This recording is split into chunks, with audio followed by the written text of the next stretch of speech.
Yo, what's up? It's the Heavyist podcast, weekly worship of the altar of radness.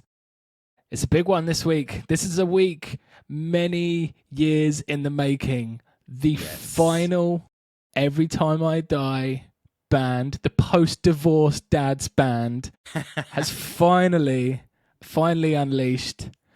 And now we're in the beautiful position of comparing them, judging them, and contrasting. Yes, yes, you're right. The final piece of the puzzle has finally fallen into place, and they go by the name of Atomic Rule.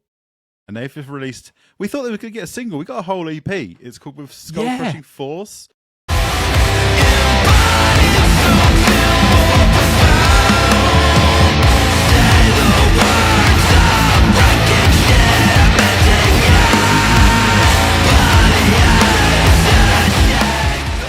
I'm excited to talk about this, son. I'm very excited to talk about this. First of all, it's got the hardest name of any of them by any.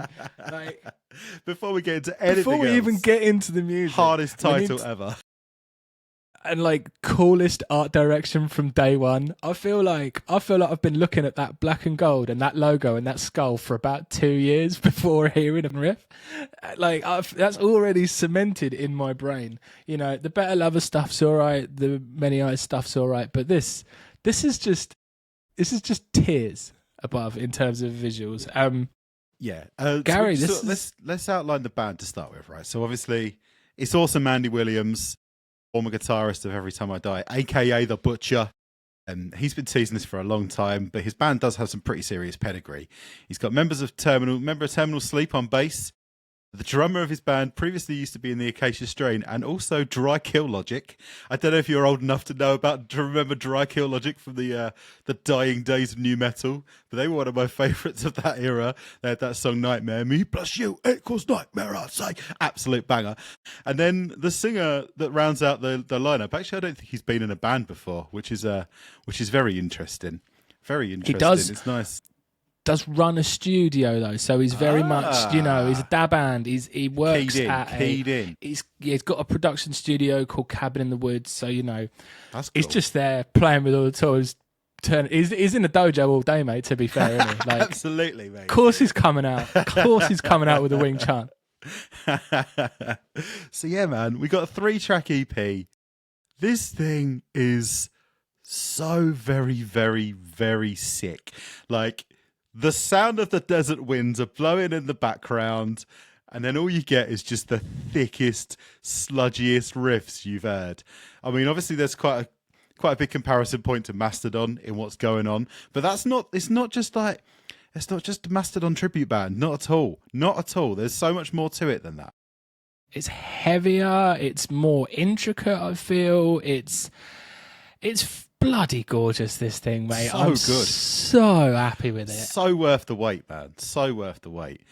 I really dig. It's got like a kind of like a wooziness to it.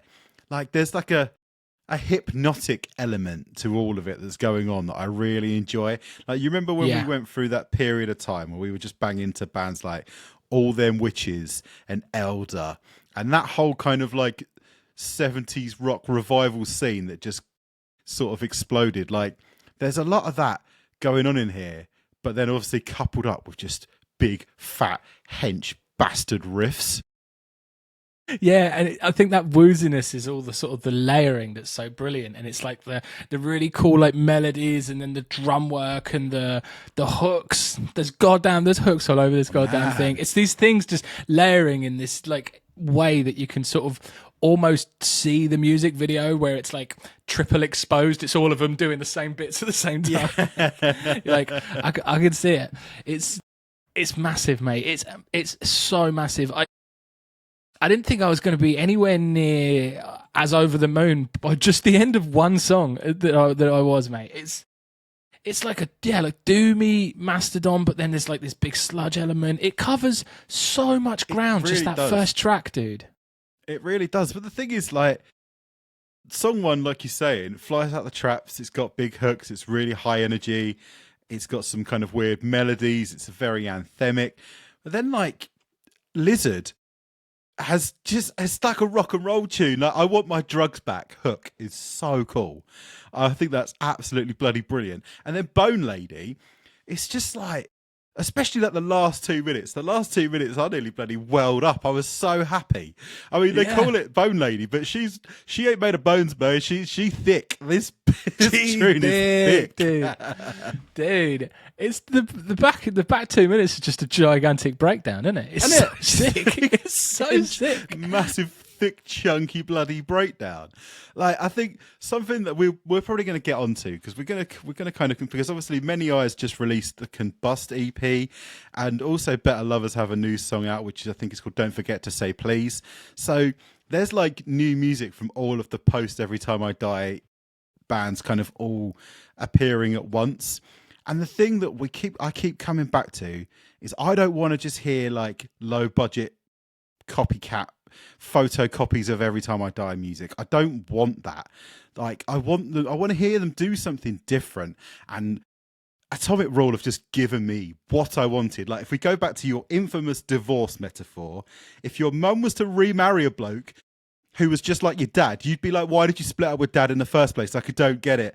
Like, what? Yeah. This guy's just exactly the same. And what has happened here is your mum's remarried a Hell's Angel and she spends her weekends riding on the back of his Harley. That's exactly what has happened right here. And he's the raddest dude ever. You're like, he's my stepdad, but he's pretty fucking sick. Yeah. Yeah. In my head, how I've got it is Better Lovers is Every Time I Die without soul. Many Eyes is Every Time I Die without tracks. And Atomic Rule is just a sick band in its own right. Exactly. That's exactly it, man. That's exactly it. It's like, I don't need these bands to just... I mean, I understand it. Like, I was thinking about it today, right? I was thinking about it, and I was kind of like, if you look at it, Keith Buckley and Jordan and the others in the... they're Every Time I Die was like their full-time job. Andy Williams is a professional wrestler, a very successful professional wrestler. He doesn't need to be in a band. He's probably got enough on his plate as it is. So he's doing it for the love of the game. And what the guys from Every Time I Die are clearly having to think about is how they want to hang on to the Every Time I Die fan base. And their way that they've decided to do that is to just make music that is sort of like Every Time I Die, but just not as good. And Andy Williams has just gone, fuck it, I could do whatever I bloody want because I just want to make music because I love making music. And I'm always going to have my wrestling career, unless he gets injured or something, hopefully not. But, you know, the wrestling career is going to be there. And being in a band is just something that I do for fun. And the result is just so good.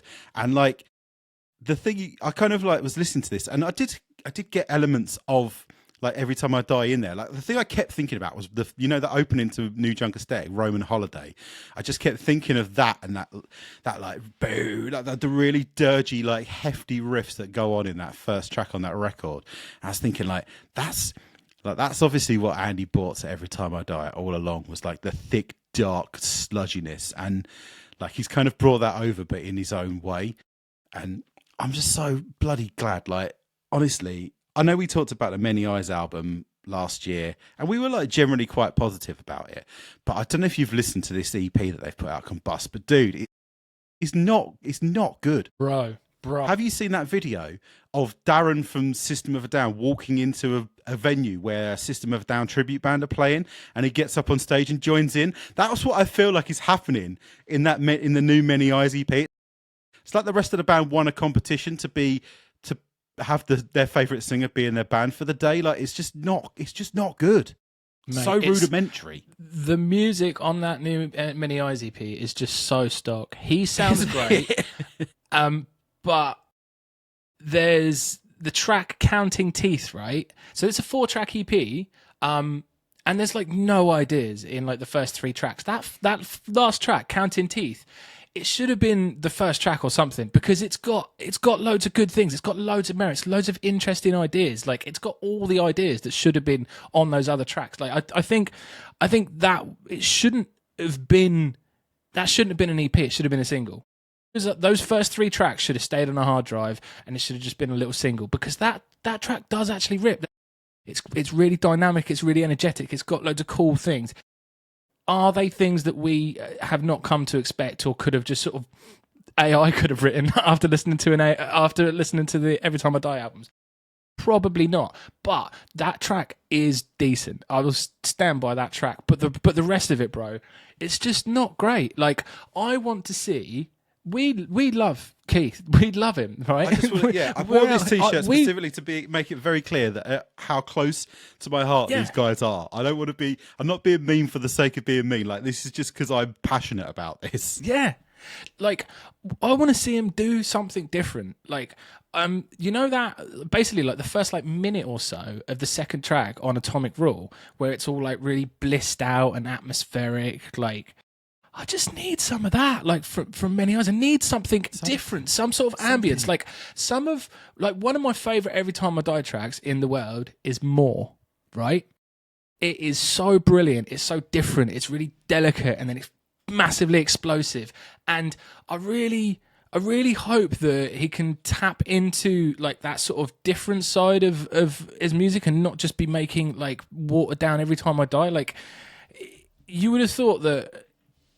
Like, maybe this next EP, because it's been a full album, and then you've got this EP. You would have thought maybe there might be some stylistic change-ups, or like there might be, you know, further distancing from the core sound. It feels like these were like 4 of the songs weren't good enough to make it onto the album, or something like that. Like, it feels like these came before the album. Like, it really feels like they've gone backwards. Like, when we talked about the album, I said like the songs that I like the most are the ballad songs, and I still stand by that. And there's like.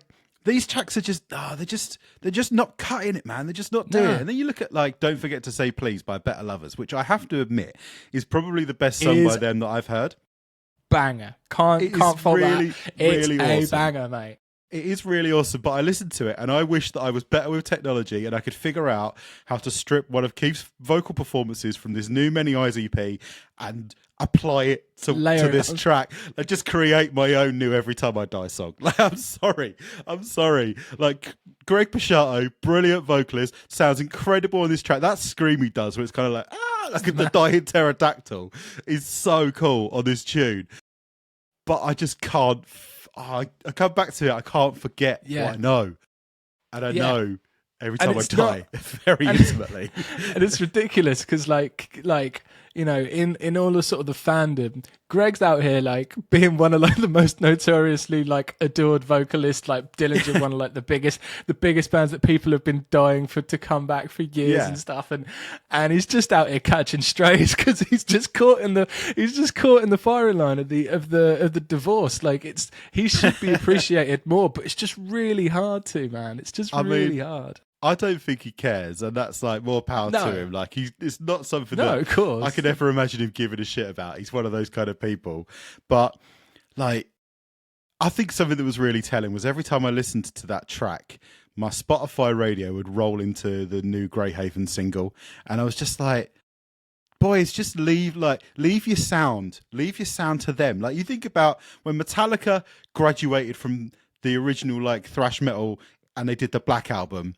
From then on, they kind of never. They might have tried to go back more recently because they're floundering these days. But there was Load, there was Reload. Like, they went, right, we sound like this now, and we'll leave thrash metal to everybody else. Every Time I Die should be doing the same thing. They should go, we are going to do something new, and we'll just leave the ETIDiots sound that we created to another generation. We'll leave it to Greyhaven.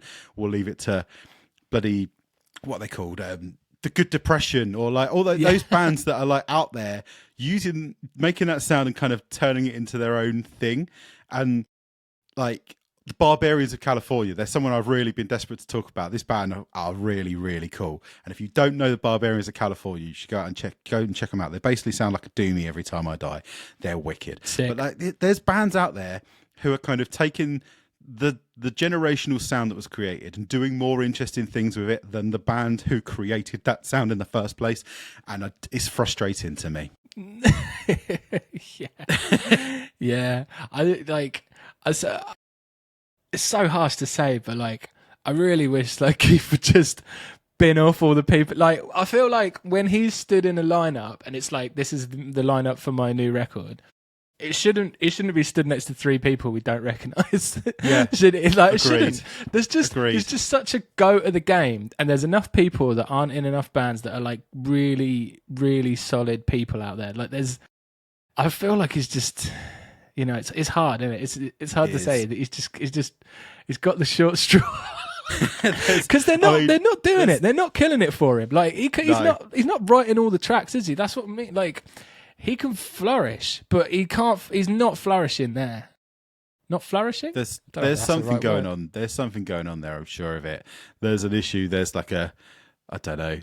There's a blackballing going on or something. I don't know. I don't want to throw any conspiracies or anything, but like coming back round to cut to Atomic Roll, just finishing on a positive note here because I've said it before. We adore this band. We really want everybody in this band to be doing something that gets us excited. We really do. And thank God for Andy Williams. And I listened to this 3-track EP and I can imagine an album and how incredible an album would be. What a journey, what an experience an album from this band would be. How excited I would be to get into every nook and cranny, and how I wouldn't be just looking to try and find the bits that don't sound like Every Time I Die that I can really like be excited about. And I'm chuffed, man. I'm absolutely chuffed. I love it. This new EP with Skull Crushing Force by Atomic Rule. It's finally the post Every Time I Die band we deserve as fans, and I couldn't be happier. Do you agree? Are you with me? 100%, bro. 100%. It stands just heads and shoulders above the rest of it. It's a brilliant, fleshed out. It's its own sound. It's fantastic. Like, yeah, can't wait to see him at Desert Fest. People in the comments, let us know what you're thinking. Let us know how you're feeling. Do you agree with us? Are we mental? Where are you at? Where's your head at? Every Time I Die fans, ETIDiots, hit us up. Let us know and try and be nice because we love these guys and we're not just being mean for the sake of it. We're not. We're doing it out of love. We wouldn't speak on it if we didn't care. We bloody care. We care. We care too much. We care too much, if anything. That's our problem, so much. Sonny. We care so much. We made a video about it. We care too much about this. Oh dear. Thanks for watching. Hit the subscribe button. Hit the like button. We'll see you soon. Peace. Peace.